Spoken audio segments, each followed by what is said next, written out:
بسم اللہ الرحمن الرحیم تبارک الذی بیدہ الملک وہو علی کل شیء قدیر الذی خلق الموت والحیاۃ لیبلوکم ایکم احسن عملا وہو العزیز الغفور صدق اللہ العظیم وصدق رسولہ النبی الکریم۔ ناظرین محترم، آج ہمارا 29واں پارہ ہے۔ دیکھتے ہی دیکھتے آپ دیکھیں آج 29واں پارہ شروع ہو چکا ہے۔ اللہ تعالیٰ اس کے خلاصے کو، اس کے مضامین کو ہمیں یاد کرنے کی توفیق عطا فرمائے، اور قرآن جو اللہ کی کتاب ہے، حرف حرف سچی ہے، اس لاریب کلام ہے، اس بے عیب کلام ہے، اس میں کوئی نقص نہیں، کیونکہ اللہ کی صفت ہے۔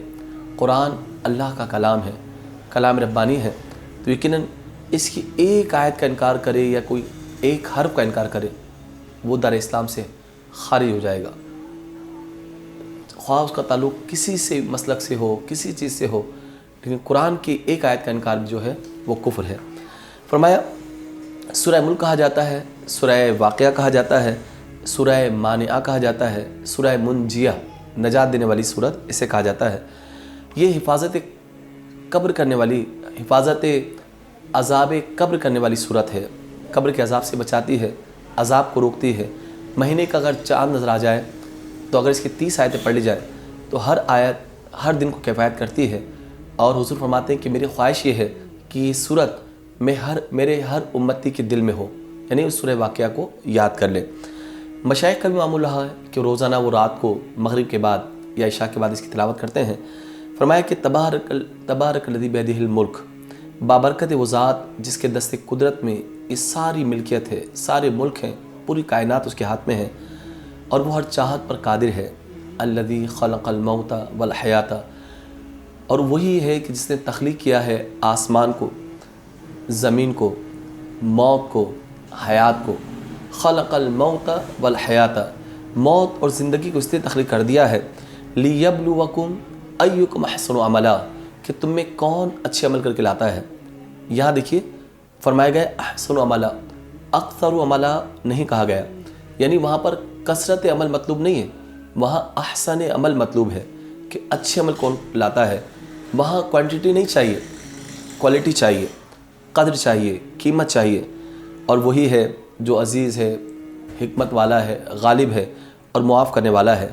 فرمایا الذی خلق سبع سماوات طباقا، اللہ تعالیٰ نے 7 آسمان کو ایک کے اوپر دوسرا، دوسرے کے اوپر تیسرا، تیسرے کے اوپر چوتھا، کس طرح آسمانوں کو بنایا ہے طبق در طبق، اور فرمایا یہ 7 آسمان ہیں، اگر تم نگاہ اٹھا کر دیکھو تو کیا تمہاری نگاہوں میں اتنی طاقت ہے کہ بتائے اس میں کیا رکھنا ہے، کیا نقص ہے، کیا کمزوری ہے، کون بیان کر سکتا ہے؟ تو یقیناً کوئی بھی بیان نہیں کر سکتا۔ اب ناظرین کرام ذرا غور کیجئے تو یقیناً کوئی شگاف نظر نہیں آئے گا کن ستونوں پہ کھڑا ہے، وہ ستون کیسے ہیں، وہ کیسے نور کے ستون ہیں، کوئی نہیں بتا سکتا، تو یہ اللہ کی قدرت ہے۔ اسی طرح اللہ تعالیٰ نے آسمان اول کے نیچے لا تعداد ستاروں کو پیدا فرما دیا ہے۔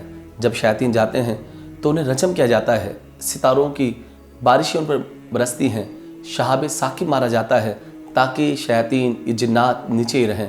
اب دیکھیں اللہ کی قدرت ہے، آسمان پر نگاہ ڈالیں تو ان کی نگاہیں تھکی ماندی واپس پلٹ آئیں گی، کوئی شگاف، کوئی رخنا انہیں نظر نہیں آئے گا، نہ کوئی عیب نظر آئے گا، نہ کوئی نقص نظر آئے گا، تو تھک ہار کر ان کو نگاہیں نیچے ہی کرنا پڑیں گی مگر وہ نہیں دیکھ سکتے۔ تو فرمایا آگے کہ جب جہنمیوں کو جہنم میں ڈالا جائے گا، اور جب جہنم کا داروغہ ان سے پوچھے گا کیا تم تک یہ میسیج نہیں پہنچا، پیغام تم تک نہیں پہنچا، رسول نہیں آئے، تو اقرار کریں گے ہاں ہمارے پاس رسول تو آئے ہیں مگر ہم نے ان کو جھٹلا دیا ہے اور ہم ان کی اطاعت نہ کر سکے۔ اور پھر جنہوں نے عقل سے کام لیا ہوگا تو آج وہ من پسند زندگی میں ہوں گے، وہ جنت میں ہوں گے، لیکن جنہوں نے انکار کیا ہوگا وہ جہنم کے اندر ہوں گے اور کہیں گے کاش ہم نے عقل سے کام لیا ہوتا، اپنے پیغمبروں کو مانا ہوتا، اپنے رسولوں کی تائید کی ہوتی، تو یقیناً آج ہمارا حال یہ نہ ہوتا، اور ہمارا قلب جو ہے وہ اس قدر ویران نہ ہوتا، ہمارا قلب بھی روشن ہوتا اگر ہم ایمان لے کر آتے۔ اسی طرح 19ویں آیت کے اندر اللہ فرماتا ہے کہ ان لوگوں نے اپنے اوپر کبھی پر پھیلائے اور پر سمیٹے، یعنی پرندے جب چلتے ہیں کبھی پر پھیلاتے ہیں، کبھی سمیٹتے ہیں، کبھی پھیلاتے ہیں، کبھی سمیٹتے ہیں، تو کیا ان پرندوں کو نہیں دیکھا؟ آخر کون ہے کہ ان کو ہوا میں معلق پرندوں کو رکھنے والا کون ہے؟ تو رحمان کے سوا کون ہو سکتا ہے؟ اسی طرح مختلف چیزوں کا بیان اللہ تعالیٰ فرماتا ہے، اور آخری آیت کے اندر کہا کہ جب اگر تمہاری زندگی کی جو ابتدا ہے، آپ جانتے ہیں ہر چیز کو اللہ تعالیٰ نے پانی سے تخلیق فرمایا ہے، اور یہ پانی ہی حیات کا ضامن ہے، دنیا کی کوئی بھی چیز ہو، جاندار ہو۔ تو فرمایا قُلْ أَرَأَيْتُمْ نَصْبَحَ مَاؤُكُمْ غَوْرًا فَمَن يَأْتِيكُم بِمَاءٍ مَّعِينٍ، اگر تمہارا پانی زمین میں دھس جائے تو کون ہے کہ دوبارہ اس پانی کو اوپر لے کر آ سکتا ہے؟ اور تمہاری کنویں میں جو خشک پانی ہو جائے تو پانی کا بہاؤ کون پھر کر سکتا ہے؟ تو یقیناً وہی پروردگار ہے، وہی رب العالمین ہے، اللہ رب العالمین۔ ایک شخص تھا تو وہ کہتا ہے کہ آج تو زمین جناب سائنس نے اتنی ترقی کر لی ہے، اب تو ٹیوب ویل آ چکے ہیں، اب تو پانی کے تہوں سے ہی پانی نکالا جا سکتا ہے۔ تو یہ آیت کیا ہے، کیا مطلب ہے؟ قُلْ أَرَأَيْتُمْ إِنْ أَصْبَحَ مَاؤُكُمْ غَوْرًا فَمَن يَأْتِيكُم بِمَاءٍ مَّعِينٍ، کیا مطلب ہے؟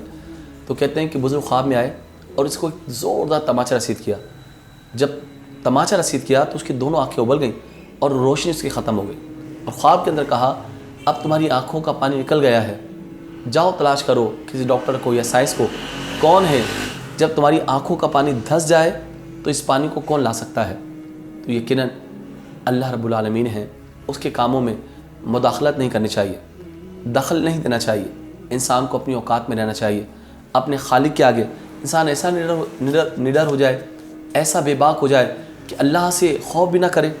آگے سورہ قلم کا آغاز ہو رہا ہے۔ اس سورت کی شروع میں اللہ تعالیٰ نے قلم اور کارکنان قضاء و قدر کے فرشتوں کی قسم کھا کر کفار کے الزامات کا انکار فرمایا ہے کہ رسول اللہ صلی اللہ علیہ وسلم کا دفاع فرمایا ہے کہ آپ اپنے رب کے فضل سے آپ مجنون نہیں ہیں۔ وہ کہتے ہیں نا آپ معاذ اللہ ان کے صاحب مجنون ہو گئے ہیں، معاذ اللہ ثم معاذ اللہ پاگل ہو گئے، تو فرمایا کہ یہ مجنون نہیں ہیں۔ کیسے مجنون ہو سکتے ہیں؟ کہا کہ نون والقلم وما یسطرون ما انت بنعمت ربک بمجنون وان لک لاجرا غیر ممنون۔ تو یہ کیسے مجنون ہو سکتے ہیں جو کہ اللہ کے رسول ہوں، اللہ کے پیغمبر ہوں، اللہ نے ان کو نوازا ہو، تو کیسے ممکن ہے؟ تو اس لیے تو یہ کفار کا باطل جو تھا، ان کا یہ عقیدہ تھا، اور معاذ اللہ وہ کہتے ہیں مجنون ہیں، مغبوط الحواس ہو چکے ہیں معاذ اللہ، اور اس طرح کی بے سروپا باتیں کرتے ہیں۔ اب دیکھیے امون یہ ہوتا ہے کہ جس ذات پہ اعتراض ہونا وہ جواب دیتا ہے، قربان جائیں رسول پہ اعتراض ہو رہا ہے، جواب اللہ دے رہا ہے، اللہ قرآن اتار رہا ہے۔ اور یہاں نون کی بات، نون والقلم کی بات ہو رہی ہے۔ اندازہ کیجیے اس دور کے اندر لکھنا پڑھنا اتنا عام نہیں تھا، 1400 سال پہلے لکھنے پڑھنے والے بہت کم لوگ ہوا کرتے تھے۔ اس وقت کیا پتہ کہ قلم کی جولانیاں کیا ہیں، قلم کیا ہے، نوشتہ تحریر کیا ہے، اس قدر زمانے نے ترقی نہیں کی تھی، مگر قرآن کہہ رہا ہے والقلم وما یسطرون۔ جی ہاں، جو یہ قلم ہے اور جو کچھ لکھ رہا ہے، آج دیکھا جائے جتنی بھی نئی نئی ایجادات ہیں، نئی ایجادات، کمپیوٹر ہے، ٹیکنالوجی ہے، گوگل ہے، یا جتنی بھی قلم کی سب ترقی یافتہ شکلیں تو ہیں۔ انسان جو لکھ رہا ہے، جو پڑھ رہا ہے، جو کمپیوٹر استعمال کر رہا ہے، جو اسکرین بنا رہا ہے، جو کچھ کر رہا ہے، میں سمجھتا ہوں کہ یہ لوح و قلم کی ایک جدید تصویریں ہیں، جدید شکلیں ہیں۔ تو قرآن نے سب سے زیادہ لکھنے اور پڑھنے پر انسان کو جو ہے معمول کیا ہے۔ آگے اس سورہ قلم کے اندر ایک ارشاد ہو رہا ہے کہ ایک سخی زمیندار تھا، جب بھی فصلیں کاٹتا تو غریبوں کو جمع کرتا، مساکین کو جمع کرتا، اور وہ کیا کرتا، زمین کی پیداوار میں سے اللہ کی راہ میں خیرات کر دیتا، زکوٰۃ بھی دیتا، جو بھی اس کی زکوٰۃ ہوتی وہ بھی دیتا، صدقہ بھی کرتا، غریبوں کا حصہ بھی رکھتا۔ جب اس کا انتقال ہو گیا تو اس کے بیٹے کہتے ہیں کہ ہم کیا ضرورت ہے ہمیں کہ ہم اتنا مال غریبوں کو دے دیں، ہم رات کے اندھیرے میں جائیں گے، چپکے سے فجر میں کاٹ لیں گے اور اب ہم غریبوں کو حصہ نہیں دیں گے۔ اور جب ان کی نیت میں فساد آیا تو قرآن کہہ رہا ہے جب وہ صبح پہنچے تو دیکھا ان کے باغ کو آگ لگ چکی ہے، جل کر خاکستر ہو چکا ہے، پورا باغ ختم ہو چکا ہے۔ کیوں؟ ان کی نیتوں میں کھوٹ آ گیا، نیتوں میں فساد آیا۔ تو پتہ چلا کہ اللہ کی راہ میں دیتے ہیں نا، تقسیم جو فارمولہ ہے نا، وہ یہی تقسیم کا فارمولہ ہے۔ جتنا آپ آگے بڑھائیں گے مال بڑھنا شروع ہو جائے گا۔ اور آپ دیکھیں جب یہ صبح سویرے نکلے تو راستے میں تاکہ کوئی مسکین نہ مل جائے، کوئی یتیم نہ مل جائے، کوئی غریب محتاج خستہ حال نہ مل جائے، تو یہی ہوا جب وہاں پہنچے ہیں تو ان کا سارا باغ جل کر خاک ہو چکا ہے، اجڑ چکا ہے، اور اللہ تعالیٰ نے ان کے نیت کی وجہ سے ان کے مال کو بھی ختم کر دیا ہے۔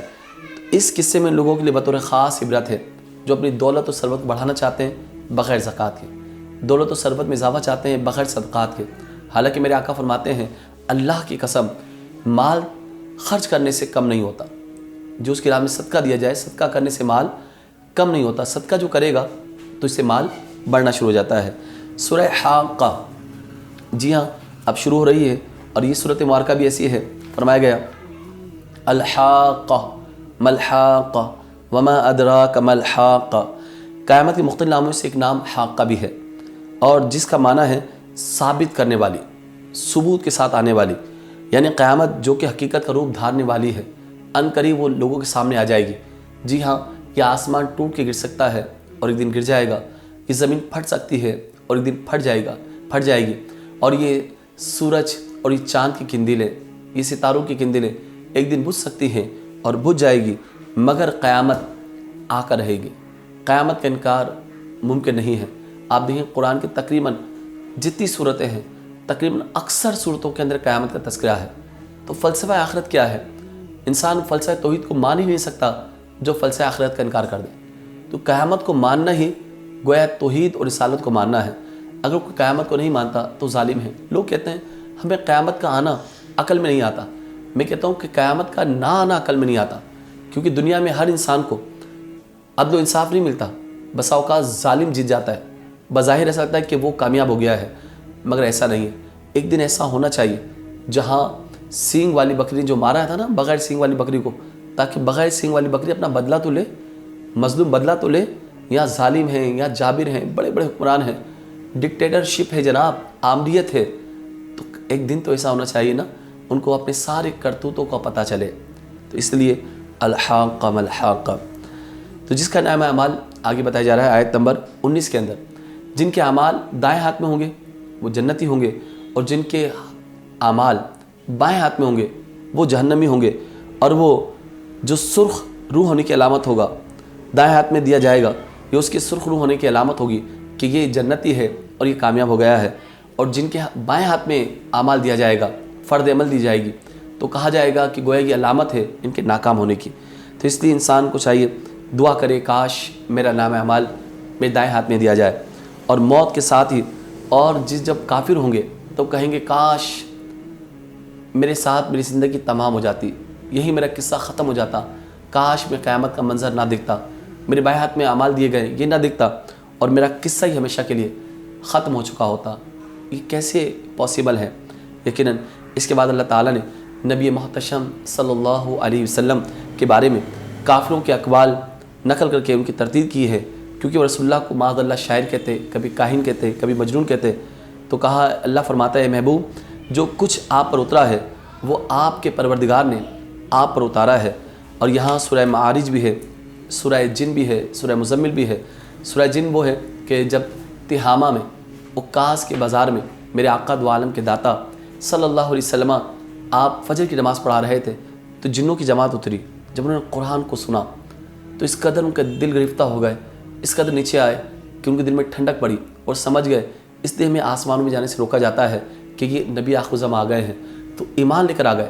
اور بعد میں جب وہ اپنے قبیلوں میں پہنچے، اپنے لوگوں میں، اپنے جنات کے گروہ میں پہنچے، تو کہتے ہیں کہ ہمیں پتہ چل گیا کہ ہمیں آسمانوں پہ جانے سے کیوں روکا جا رہا ہے، کیوں ہمیں شہاب ثاقب مارا جاتا ہے۔ تو یقیناً نبی آخر الزماں تشریف لا چکے ہیں، اور ہم تو ایمان لا چکے ہیں، اور ہم تمہیں تبلیغ کرتے ہیں کہ تم بھی اس نبی آخر الزماں پر ایمان لے کر آ جاؤ۔ سورہ مزمل، جی ہاں وہ صورت ہے جس کا مرکزی کردار، مرکزی مضمون حضور کی ذات ہے۔ یا ایھا المزمل، اے چادر کو اوڑھنے والے۔ اور کیا فرمایا کہ وتبتل الیہ تبتیلا، سب سے کٹ کر اسی کے ہو جاؤ۔ میرے نبی نے جی ہاں پوری دنیا سے سب سے کٹ کر اپنا تعلق اپنے رب سے کیسا استوار فرمایا ہے۔ تو یہ امت کے لیے تعلیم ہے، اس سیرت کا پیغام ہے کہ ہم سب سے کٹ کر اپنے رب کے لیے ہو جائیں۔ ہماری اولاد، ہمارے ماں باپ، ہمارے کاروبار، ہمارے رشتہ دار، ہماری دوستیاں، ہماری وفاداریاں، یہ ہمیں اللہ سے دور نہ کرے بلکہ اللہ کے قرب کا ذریعہ ہو جائے، تاکہ قیامت کے روز ہمیں اجر ملے۔ اللہ تعالیٰ سے دعا ہے کہ اللہ تعالیٰ ہمیں 29ویں پارے کے مضامین کو یاد کرنے کی توفیق عطا فرمائے، اور اسی کے ساتھ قرآن کے ساتھ ہی ہمیں جینا بھی عطا فرمائے اور مرنا بھی عطا فرمائے۔ وما علینا الا البلاغ۔ ایسی انٹرسٹنگ اور معلوماتی ویڈیوز دیکھنے کے لیے آپ ابھی ہمارے چینل اسلام اور دنیا کو سبسکرائب کریں اور بیل آئیکن پر کلک کرنا نہ بھولیں۔